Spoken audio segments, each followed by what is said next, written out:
শরীরের কয়টি অংশ ব্যবহার করতে হয়? চারটি অংশ ব্যবহার করতে হয়। কি কি? হাত, পা, চোখ, কোমর। মুদ্রা কত প্রকার? মুদ্রা কত প্রকার? দুই প্রকার। কি কি? সংযুক্ত মুদ্রা, অসংযুক্ত মুদ্রা। হারে রে রে নৃত্যটি কোন গানের উপর? রবীন্দ্রসঙ্গীত।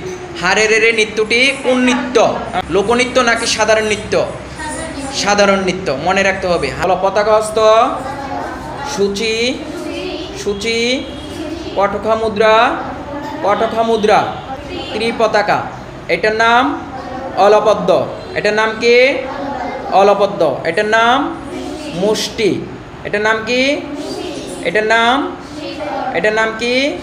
শিখর। এটার নাম শিখর। এটার নাম ত্রিশূল, তিনটি আঙ্গুল। এটার নাম কি? ত্রিশূল।